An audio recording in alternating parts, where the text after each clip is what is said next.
자, 주말을 달구는 정치권 쟁점들 하나하나 짚어봅니다. 차재원 부산 가톨릭대 특임교수, 송국건 정치평론가 나오셨습니다. 안녕하십니까? 안녕하세요. 안녕하세요. 자, 공소 취소 거래설 논란이 커지는 가운데 이재명 대통령 SNS에 의미심장한 글을 올렸습니다. 자신의 조폭 연루설을 제기했던 장영하 변호사의 유죄 확정 판결 소식을 전하면서 가짜뉴스 없는 세상을 언급을 했는데요.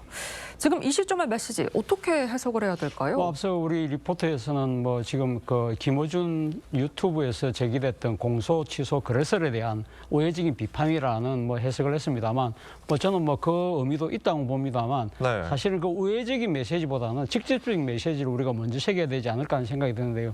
첫 번째는 지금 언론의 여러 가지 문제로 그동안 제기되었던 먹튀하고 난 뒤에 무책임한 그런 언론의 행태에 대한 대통령의 강력한 일종의 항의 메시지라는 생각이 듭니다. 사실 우리가 잘 알다시피 이재명 대통령이 과거 지금 그러니까 야당의 대표 시절에 상당한 언론의 비판에 직면했는데 그중에서 본인이 생각했을 때는 상당히 가짜 뉴스 때문에 정치적인 상당한 피해를 받았고 그 때문에 이렇게 조사 기소까지 됐다고 주장을 하고 있는 상황이기 때문에 그중에 중요한 하나의 빌미가 됐던 이 조폭 연루설이 법원에서도 이렇게 최종적으로 유죄 확정 판결이 났음에도 불구하고 이를 보도했던 언론들이 전혀 언급을 하지 않고 있다. 이런 무책임함에 대해서는 도저히 우리가 용납해서는 안 된다는 그 메시지에 더 힘이 실려 있는 것이 아닐까 하는 생각이 들고요.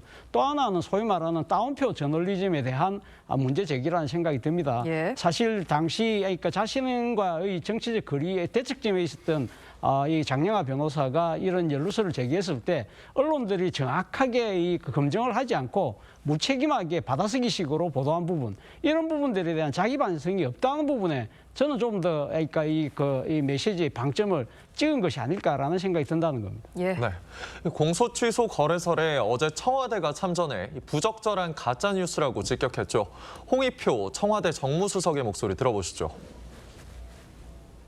이런 근거 없는 주장에 일일이 대응할 시간적 여유도 없다. 대응할 가치가 일고의 가치도 없다. 그럼에도 불구하고 심각하게 보는 것은 자칫 정부와 정책의 국민적 신뢰도를 떨어뜨릴 수 있는 것이기 때문에 그렇죠. 매우 부적절한 가짜 뉴스다 생각을 하고.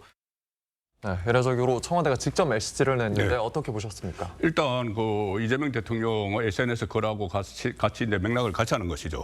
그런데 이재명 대통령이 SNS 글에서 사실상 김어준 방송을 겨냥을 하면서 사실에 근거하지 않은 이 보도를 하는 것은 상당히 치명적인 사회 악이다 이렇게 이런 취지로 이야기를 했는데. 네. 그런데 이재명 대통령이 그전에 김어준 TV에 당 대표 시절에도 자주 출연을 했어요. 예. 그리고 그뿐이 아니고 본인의 재판이 있는 날 아침에도 출연을 하고 심지어 대선 전날까지 출연을 했습니다. 네. 그러면 그때하고 지금 이제 기준이 달라졌는지 그거를 좀 되묻고 싶고, 그다음에 같은 맥락에서 지금 홍익표 정무수석이 이 방송에서 이야기를 한 것은 그것은 사실상 가짜 뉴스라고 단정을 했지 않습니까? 가짜 뉴스인지 아닌지는 지금 고소가 돼 있으니까 고소 고발이 돼 있으니까는 그 결과가 나와야지 이제 확인되는 것이고, 그리고 이렇게 되면은 사실상 김어준 방송가의 절연을 선언한 것이죠, 청와대에서.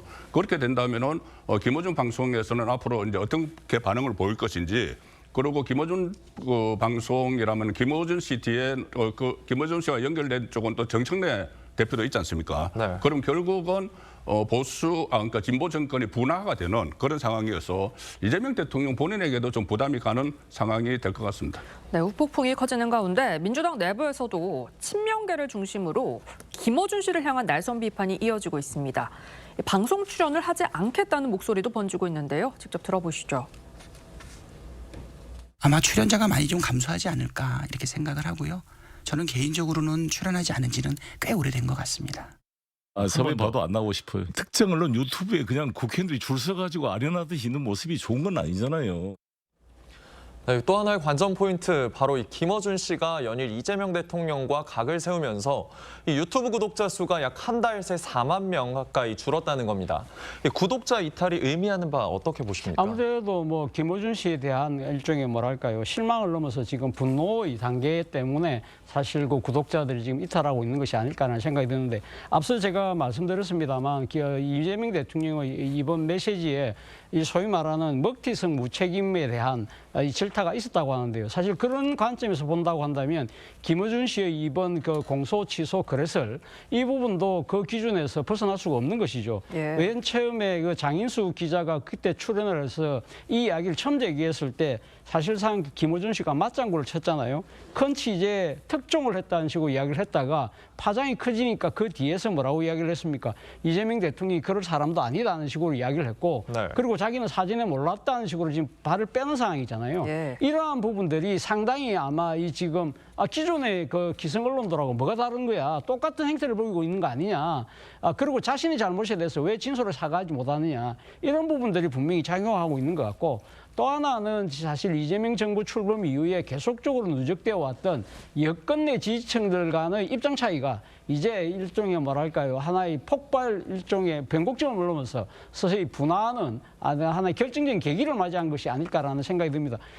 지난해 그 전당대회에서 당대표 선거에서 정청래 후보와 박찬대 후보가 붙었을 때 소위 말해서 뭐 지금 김어준 의심대 명심이라는 이야기가 나올 정도로 상당히 지지층이 나름대로 이렇게 갈리는 형국이었는데 네. 최근에 빚어졌던 것 중에 하나가 이 민주당과 조국혁신당의 합당 예. 논란과 관련해서도 또 이 당원들 간 입장 차이가 걸렸고 그때 당시에 김어준 씨가 중요한 하나의 잣대 역할을 하는 바람에 이때 이 과정을 통해서 아마 그 반대쪽 의견을 갖고 있던 지지층들이 이제 김어준 씨 방송을 더 볼 필요가 없다는 생각들이 확산되면서 이런 결과가 나타났다는 것을 고려할 때 소위 말하는 여권의 지지층의 분화가 이제 본격화된 하나의 상징으로 볼 수 있겠다는 생각이 듭니다.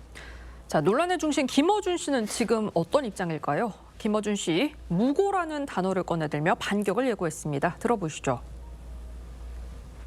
고소 고발 들어오면 좋죠. 저희는 모조리에다가 무고로 보내버릴 테니까. 장인수 기자가 터트릴 장소 선택할 만큼 뉴스공장 접속자가 많은 걸 우리가 사과해야 합니까? 네, 김어준 씨 고소 고발이 들어오면 무고로 맞대응하겠다며 간경 돌파 의지를 보였습니다. 어떻게 보십니까? 일단 본인의 지지층에 대해서는 확실한 메시지를 보내는 것이죠. 본인은 잘못이 없다. 네. 그래서 정면 대응하겠다는 것이고 또 친명계 쪽을 향해서는 본인에 대해서 고소고발을 이야기하는 쪽에 대해서는 나를 감당할 수 있느냐. 그런 일종의 저는 메시지라고 봐요. 예. 조금 전에 4만 명의 구독자가 빠졌다고 했는데 원래 구독자가 한 220만 되거든요.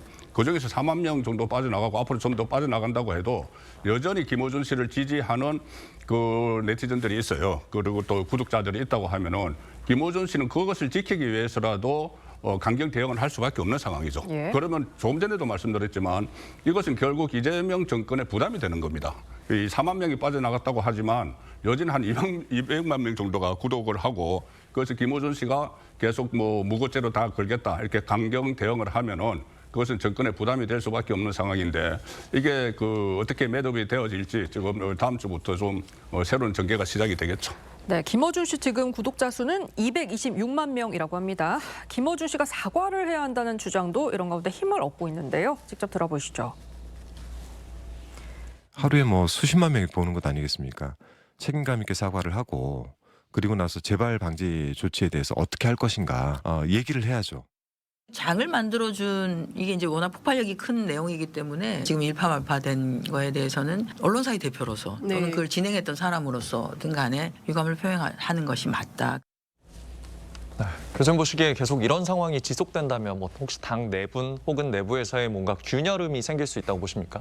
뭐 앞으로 이 지방선거 이전에는 뭐 이런 그 여러 아까 제가 말씀드렸던 지지층의 분화 자체가 상당히 여권 내의 힘을 뭐 이렇게 그러니까 떨어뜨리는 그러한 양상으로까지는 번지기는 좀 저는 어렵다는 생각이 듭니다. 왜냐하면 지금 눈앞에 있는 정치적 가장 큰 이 숙제가 지금 지방선거 승리이기 때문에 아마 이 지금 이 공소 취소 거래설과 관련해서는 일단 김어준 씨가 발을 빼면서 자기는 몰랐다는 식으로 이야기를 하면서 이걸 지금 지나는 상황이기 때문에 지금 당장은 그렇지 않습니다만 이번에 지방선거 끝나고 난 뒤에 지금 8월로 예정돼 있는 전당대회에서 아마 지금 이 여러 가지 이 소동 중에서 지금 하나의 변곡점이라고 제가 이야기했던 이런 부분들이 아마 이번 8월 전당대회에서는 아주 구체적으로 드러날 가능성이 저는 크다는 생각이 들고요. 그리고 저는 또 하나 꼭 지적하고 싶은 것이 김어준 씨의 뉴스공장의 부재가 겸손은 힘들다잖아요. 네. 그런데 저는 사실 이런 태도 자체를 이제는 바꿀 필요가 있다는 생각이 들어요. 네. 원래는 뭐 이 윤석열 정권 하에서 그러니까 정권의 탄압에 그러니까 굴하지 않고 당당히 맞서겠다는 그러한 의지로 겸손은 힘들다고 이야기를 하고 있지만 사실은 뭐 지금 김어준 씨의 이 방송을 열심히 듣는 사람들이 지지하는 그러한 정치 세력이 집권한 상황에서는요, 저는 좀 더 그러니까 겸손하고 지금 뭐랄까요, 그러니까 지금 자기 스스로가 하는 모든 일들은 말들은 그러니까 정말 오류가 없다는 식의 그런 이 태도 자체가 저는 사실은 어떻게 보면 이 지금 김어준 씨 방송을 듣고 있는 사람들이 정말 지향하는 그러한 이 정치적 가치하고는 부합하지 않는다는 생각이 들기 때문에 이번 소동을 계기로 해서 저는 이 김어준 씨 이 방송 자체가 사실은 겸손이라는 그 가치를 좀 찾는 하나의 계기를 삼았으면 하는 바람입니다. 네, 국민의힘 소식으로 넘어가 보겠습니다. 국민의힘 장동혁 대표와 오세훈 서울시장의 갈등이 깊어지는 가운데 이정현 공천관리위원장이 전격 사퇴를 선언했죠. 장 대표의 입장 들어보시죠. 오세훈 시장이 인적 쇄신이랑 그 혁신 선대위 요구하시면서 공천 밀었는데 공천은 공정이 생명이라고 생각합니다. 이정현 위원장이 지금 사퇴 의사 밝혔는데 바로 연락을 드렸는데 전화기가 꺼져 있는 것 같습니다. 연락이 닿는 대로 이정현 위원장이 만나 뵙고 말씀을 듣도록 하겠습니다. 네, 장동혁 국민의힘 대표는 추가 공모일에도 공천 신청을 하지 않은 오세훈 서울시장에 대해 방금 들으신 대로 공천은 공정이 생명이라고 밝혔습니다. 장 대표가 새로운 인물을 내세울 거라고 보십니까? 일단 오세훈 시장이 어떤 행동을 보이느냐에 따라서 달려 있겠죠. 예. 왜냐하면 오세훈 시장이 지금 뭐 혁신선대위를 주장을 하고 있지 않습니까? 네. 혁신선대위의 전제가 장동혁 대표의 이선 후퇴입니다. 그러면 장동혁 대표 입장에서는 절대 수용할 수 없는 것이죠. 가령 뭐 공동선대위원장을 해서 다른 쪽에서 한 사람을 오는 건 몰라도 본인이 후퇴하고 뭐 다른 사람을 원톱으로 내세운다는 것은 어떻게 보면 국민의힘 안에서도 자기 대권 주자의 한 사람이기도 한데 그 장동혁 대표를 완전히 배제하고 선거를 치른다는 것은 좀 납득하기 어렵다는 말들도 있어요.